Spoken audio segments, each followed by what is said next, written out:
During a family vacation, my parents told me to sleep on the couch so my brother could have the bed. I smirked and said, "That's funny, because I booked the penthouse suite." Their faces dropped when the hotel manager announced. Growing up, I learned one thing very quickly: my younger brother Ryan could do no wrong. He was the golden child, the one my parents adored, the one who got everything handed to him while I was treated like an afterthought. Birthdays? His were full of expensive gifts, elaborate parties, and a cake big enough to feed the whole neighborhood. Mine? A grocery store cake and a half-hearted happy birthday kid. College? My parents pulled every string, used every connection, and threw money at his education like it was their life's mission. Me? I had to work part-time jobs and take out loans just to make it through. It was always Ryan first, me second. If he wanted something, he got it. If I wanted something, I had to fight for scraps. I spent years biting my tongue, swallowing my pride, and accepting my place as the less important child. But this trip? This was the moment I decided I was done playing along. It was supposed to be a family vacation to New York City. My parents were the ones who planned it, which meant, of course, that Ryan's needs came first. He got to choose the activities, the restaurants, everything. I was barely even consulted. And honestly, I wouldn't have even gone if I hadn't overheard my parents talking one night. "We don't have enough to book the suite," my mom had said. "Then we'll just put him on the couch," my dad replied, not even bothering to say my name. "Ryan needs a proper bed." That was the moment something inside me snapped. I was 27 years old. I had a steady job, a good income, and for the first time in my life, I had the power to change the narrative. So I did. The day of the trip, we all arrived at the hotel. It was a stunning 5-star place right in the heart of Manhattan. The kind of place my parents would never have booked if it weren't for Ryan's high standards. As we stood at the check-in counter, my mother casually handed her credit card to the receptionist and said, "We have a reservation under Taylor." The receptionist typed for a moment, then frowned. "I don't see a reservation under that name." My mother's smile faltered. "That's impossible. I booked the executive suite weeks ago." The receptionist shook her head. "I'm sorry, but we don't have any reservations under your name." I leaned forward, smirking. "That's because I made the reservation." My dad's head snapped toward me. "What?" I pulled out my phone and turned the screen toward them, showing the confirmation email. "Yeah, see, after I overheard you guys deciding that I was going to be sleeping on a couch like some unwanted guest, I figured I'd handle the booking myself." Silence. Then the receptionist smiled. "Ah, yes, we do have a reservation under your name, sir, and you're in the penthouse suite." My mother's jaw dropped. My dad just blinked, like he couldn't process the words. "And Ryan?" "Oh," Ryan looked pissed. The penthouse?" my mom stammered. I nodded. "Yeah, turns out I actually make good money, and I figured if I was going on this trip I might as well be comfortable." The receptionist continued. "The penthouse suite comes with a master bedroom, a secondary bedroom, a full living area, and a private terrace with a view of Central Park." My parents turned to look at each other, then at me, then at Ryan, who looked like he was about to throw a full-blown tantrum. "You're joking," my dad finally said. I crossed my arms. "Nope. And since I booked the room, I get the master. You guys can figure out where you want to sleep." Ryan scowled. "You can't be serious." "Oh, I'm very serious," I said, enjoying this way too much. My mom tried to regain control. "Okay, well, we'll just put an extra bed in the master and Ryan can," I laughed. "Oh, that's cute." "No. No one is sharing my bed. You guys can take the secondary bedroom and pull out the couch if you want, but the king-sized master? That's all mine." The realization settled in. For the first time in my life, I held the power. I made the decisions, and they couldn't do a damn thing about it. But this was only the beginning. For the first time in my life, I was in control. My parents and Ryan stood there frozen, as the reality sank in. I wasn't the pushover they were used to. I let the moment stretch. Let them sit in their shock. Then I grabbed my room key off the counter, smiled at the receptionist and said, "Thanks. I'll head up now." I walked off, not waiting for them. Not asking if they needed help. And damn, it felt good.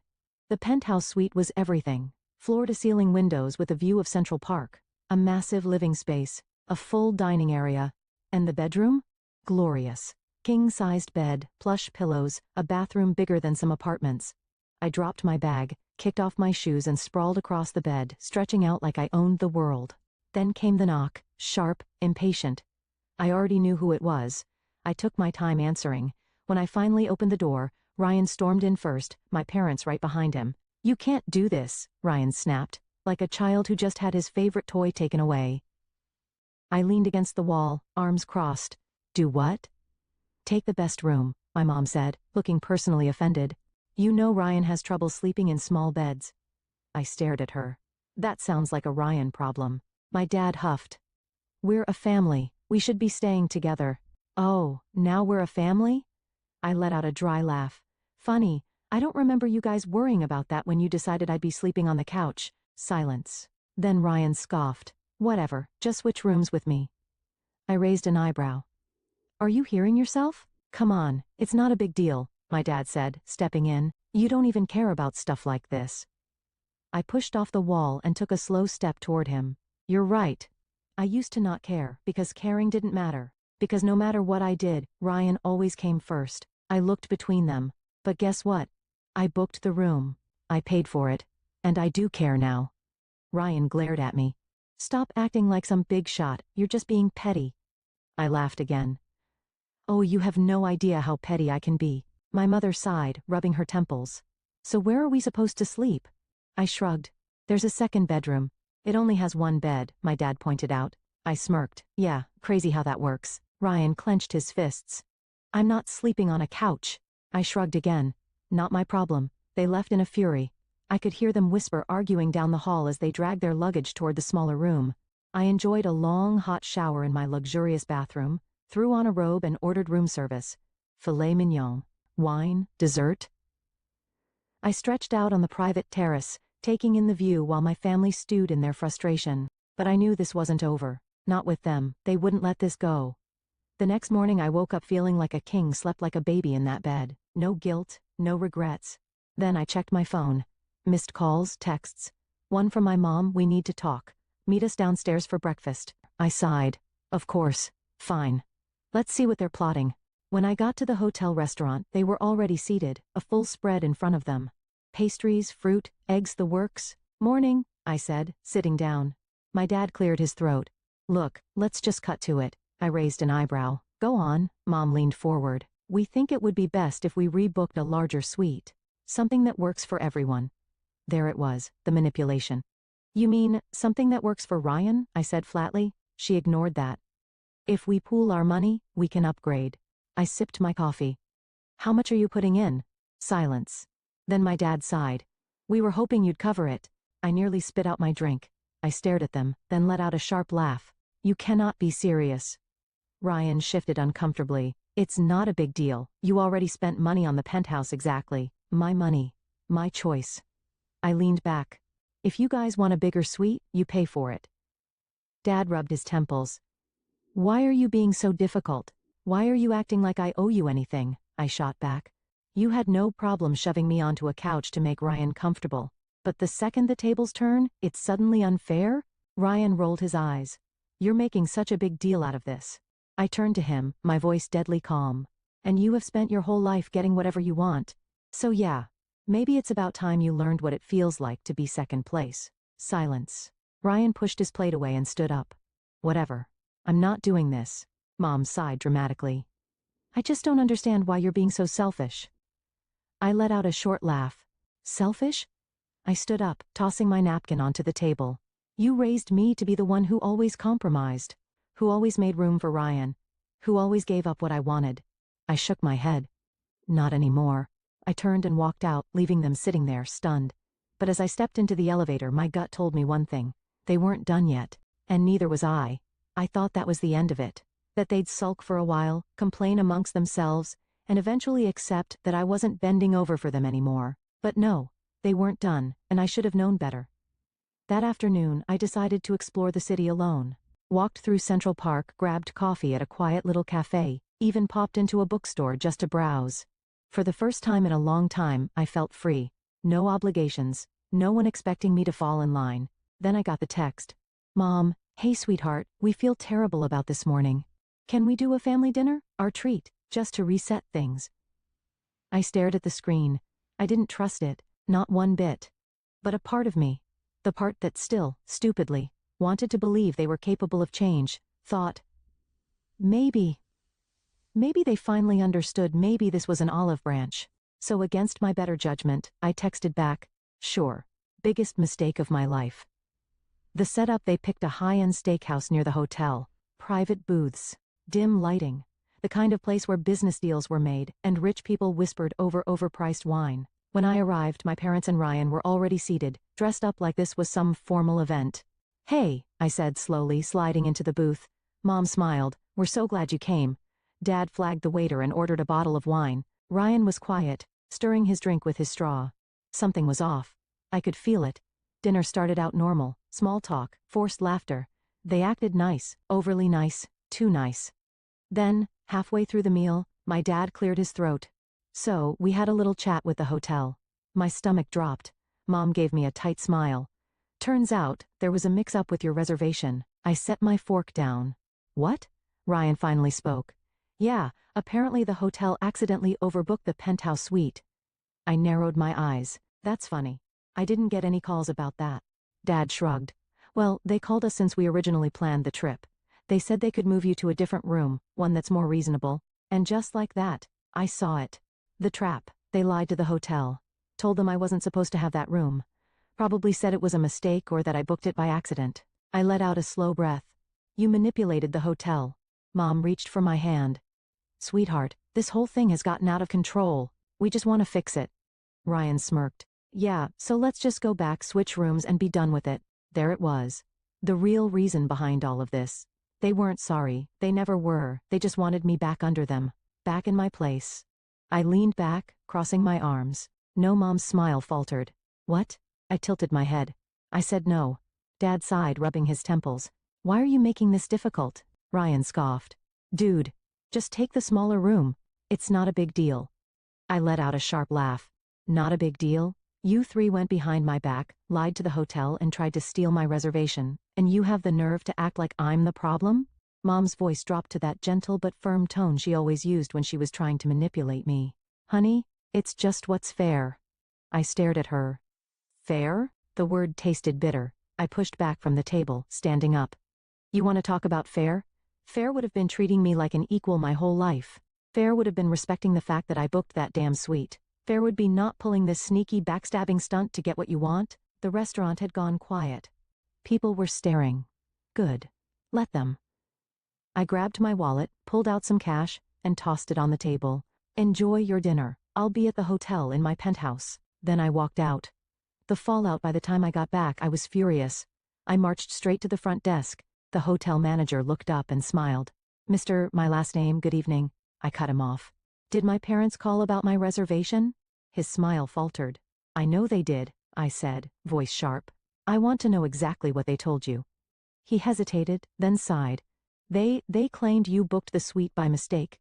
That you were supposed to be in a standard room, and they were handling the correction for you." I clenched my jaw. "And you believed them?" "Well, they seemed very sure, and," I pulled up my email. "Here's my reservation, my payment confirmation, my name on the account. I booked this room myself. My parents have no authority over my stay." His face paled. Oh, I echoed, deadpan. "So, here's what's going to happen. First, you're not changing my reservation. Second, you're flagging their account so they can't make any requests about my room again. Third," I leaned in, "if anyone tries to touch my reservation again, I will not only take my business elsewhere, but I'll make sure every review site knows how this hotel lets guests get screwed over by manipulative family members." His eyes widened. "Understood, sir. I'll take care of it immediately." Damn right he would. The final blow, I went upstairs, locked my suite door and poured myself a drink. Then my phone started blowing up. "Mom, why would you do that? We were just trying to help. Dad, that was completely unnecessary. You embarrassed us. Ryan, wow. You really just ruined the whole trip. Selfish." I stared at the messages. Then I blocked all three of them, sat back, and enjoyed my penthouse. The next morning, I woke up feeling fantastic. I stretched out in my king-sized bed, enjoying the sheer luxury of my suite, knowing my parents and Ryan were crammed into their tiny room, miserable. I checked my phone, still blocked, perfect, but I wasn't done. They thought they could play dirty? They thought they could manipulate me and get away with it? Oh, they had no idea who they were messing with. The final setup, I got dressed, grabbed my wallet, and went down to the concierge. "Good morning, mister, my last name," the concierge said, smiling. I smiled back. "I need a favor. Can you set up a spa day for me? Full treatment, massage, facial, the works. Oh, and can you charge it to my parents' room?" The concierge hesitated. I'd have to check if I slid a crisp $100 bill across the counter. She took it. Of course, sir. After my fully paid spa treatment, thanks Mom and Dad, I went to the hotel's luxury store and picked out a few souvenirs. A designer watch. A ridiculously overpriced leather wallet. A silk tie I didn't need, all charged to their room. It was time for them to feel what it was like to be taken advantage of. The cherry on top that evening, I called the front desk. Hi, I'd like to order a special romantic dinner set up for my parents in their room. The receptionist brightened. That sounds lovely. We can do candles, champagne, rose petals, perfect. And can you make it for 2? She hesitated. Only 2? I grinned. Yes, 2. My brother doesn't need to be included. She paused, then giggled. Understood. An hour later I got a text from my mom. Mom, why is there a romantic dinner in our room? Where's Ryan's meal? I sipped my wine, smirking. Oh, sorry. I thought since you always put Ryan first, you'd enjoy some time alone with him. No response. Then, the hotel manager called. Mister, my last name, your parents are at the front desk demanding an explanation for the charges on their room. I grinned. Tell them I hope they enjoy their treats. Oh, and make sure they can't reverse the charges. After all, they told you they were handling my room situation, right? Silence. Then, the manager laughed. I'll take care of it, sir. The breaking point that night, I relaxed on my private terrace, enjoying the skyline view, when I heard a furious knock at my door. I knew who it was. I took my time answering. When I finally opened the door, my parents stood there, livid. Ryan hovered behind them, sulking. What the hell do you think you're doing? My dad snapped. I leaned against the doorframe. Oh, I'm just treating you guys the way you've treated me my whole life. My mom's face went red. You charged thousands of dollars to our room. I smirked. Oh, don't worry, you're handling it, right? My dad's fists clenched. This is childish. I shrugged. So was lying to the hotel and trying to steal my room. So was always putting Ryan first. I crossed my arms. Now, you know what it feels like, Ryan muttered. This is insane. I looked right at him. You think this is insane? Try being the kid who was always second place. Try watching your brother get handed everything while you're left with nothing. I took a slow breath. You guys built this mess. I'm just making sure you finally live in it. They stood there, speechless. Then I smiled, stepped back, and started closing the door. Enjoy your tiny room. Click, door locked. The aftermath: the next morning, my parents and Ryan left the hotel early. Didn't even say goodbye. I stayed my full trip, completely unbothered. When I checked out, the hotel manager grinned. Your parents looked very unhappy when they left. I smirked. Good. Then I handed him another tip for making sure my room was never touched. Final thought: my parents and Ryan haven't spoken to me in months. Best silence of my life. And the best part? I still have the designer watch I made them buy me. And every time I wear it, I smile. Because for the first time ever, I won.